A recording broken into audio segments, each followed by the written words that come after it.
the guy that put up $1.5 million bet for Atlanta to win outright, was that the bet he put up? Can you imagine how he was feeling during the game? Oh. Like, this is just amazing. I was brilliant. I'm an amazing forecaster. I can see into the future. And then can you imagine him sulking in his soup at the end of the game? You guys might have seen this. I didn't see this. I'm hearing they put up like a stat, the odds of Atlanta winning during the game. So like at halftime, the odds of them winning were like, I don't know.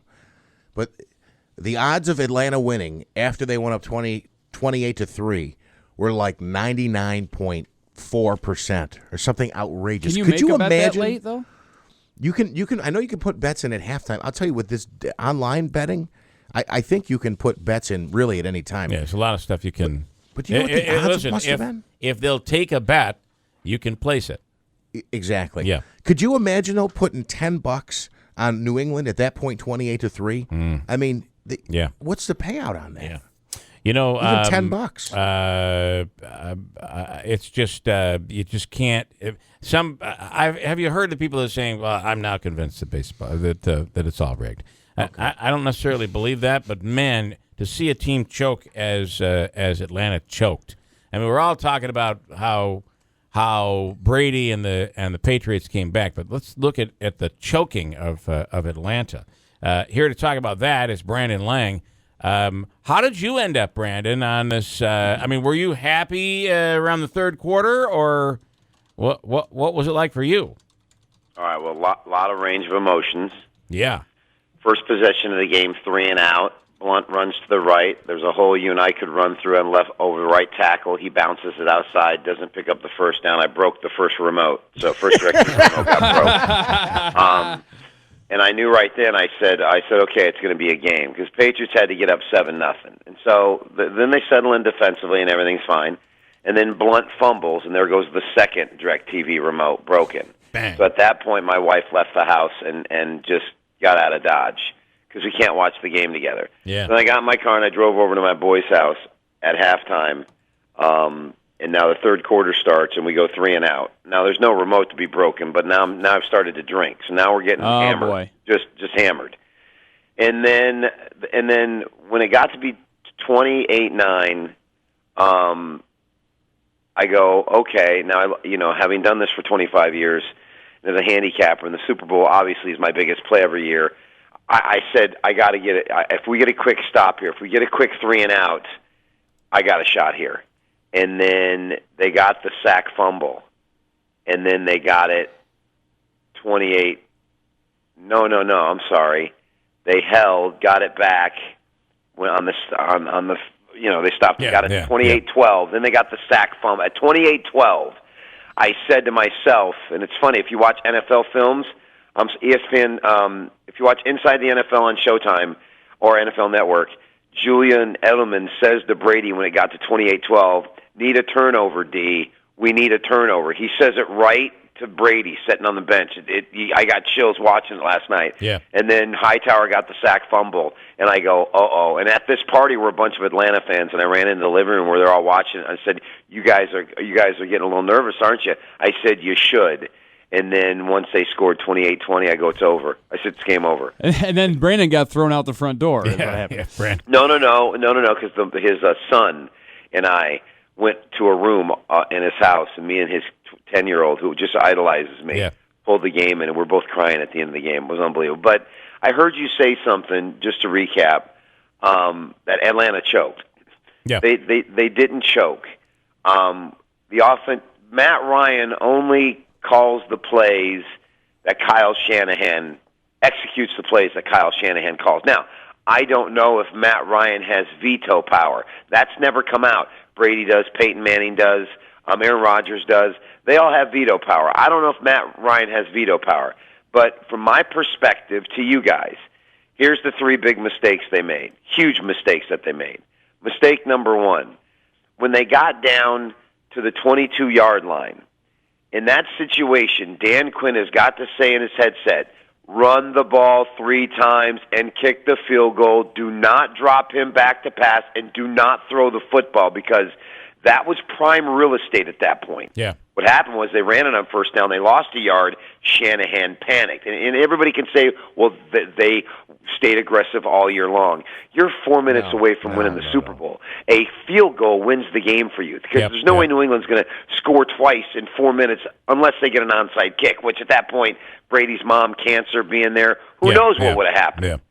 But that situation there, then the second mistake was, okay, I get that you want to throw it on 2nd 11, but whatever you do not have your quarterback take a 7-step drop. Yeah. Right. A 3-step drop, a 3-step quick hitter, throw to the back, out of the backfield, something safe that's going to gain you 3 yards. Mistake number 2. Mistake number 3, on 3rd and 23, when all they got to do is pick up whatever yard. They dropped him to another 7-step drop. Well, what happened? Another holding penalty. That holding penalty does not happen if it's a 3-step drop again. So that, to me, were the thing. Listen, once they got the ball back, you knew they were going to score. They had the 2-point conversion play already called Amendola, and then you just knew that if New England got the ball to start overtime, it was over. Their defense was gassed. So from my perspective, yes, I was suicidal. I was calling 1-800-SUICIDE-WATCH. Yeah.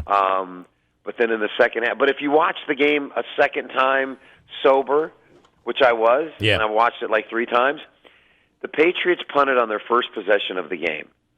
Their next 3 possessions was the Blunt fumble, the Brady pick 6, and they got a field goal. Up and down the field on them. Second half, their first possession, 3 and out when they got the ball at midfield on the Edelman punt return. After that, touchdown, field goal, touchdown, touchdown. They never got stopped the whole game. They stopped themselves. Am I right on this? I know they fired the defensive coordinator. I don't think it was the defense's fault here. I mean, they were on the field like 100 plays. It was outrageous. Is Quinn out there saying, I stand by that decision? That they passed the ball? He's out there defending what they did at the end of the game when should have been. Which I don't know why. Kyle Shanahan's gone. He's not even with Atlanta anymore. When you have a collapse of this proportion, listen, and here's what's sad. If this is a Sunday afternoon game at 1 o'clock, no one's talking about it. Right. It's so magnified. You see this all the time in the NFL when teams have great comebacks, how offenses blow. Because it's the Super Bowl, because it's 2 weeks, because it's magnified, because it's Brady, because it's the biggest game, and it's so hard to get there. It's magnified, but this is on Dan Quinn and Kyle Shanahan. You're the head football coach of the Atlanta Falcons, and you have veto power. If your defensive coordinator is not blitzing, well, then you have veto power. You can say, hey, we need to bring a blitz here. We need to bring a blitzer. Let's start. Dan Quinn. You watch Bell. Here's the difference, guys. I want you to just listen to me here. Here's the difference between Dan Quinn and Bill Belichick. I never once saw Dan Quinn leave the sideline and walk over to the bench and talk to his defense. Not once did he turn his back to the action and go over and talk to his defense. Yet you'll see Belichick, when Brady takes the field, not even watching what his offense is doing, and he's going over, and he's got his paper, and he's every possession. If something didn't go right, he's over there with his defense going, listen, this is what you're not doing. This is what we need to do. And then you always hear the audio of him saying, just keep doing your job. Belichick is engaged with everything. Hey, Brandon, best coach of all time, best quarterback of all time, and best team of all time. Ever. And people want to argue, and I'm like, listen to me. You can kind of debate Brady greatest of all time only from one standpoint, that when Brady got hurt and Matt Castle got inserted in, I believe they still went 12-4. Castle had a monster year, and then he got the big contract. So you can argue that Brady is the product of the system, and the system is what's made him the greatest of all time. 100%. Not arguing that. But then to take that system and execute it to the level that Brady has is what makes him the greatest of all time. He's only had one Hall of Fame wide receiver in Randy Moss. And he only had him for what? A year? Of things, guys. Maybe Wes Welker, who knows? Edelman, who knows? But he's only had one. That's it in this 15-year run of just 5 Super Bowl championships. But they just keep inserting guys into the system. They look for players that fit that system, and then they coach them up to get them to execute that system. without question.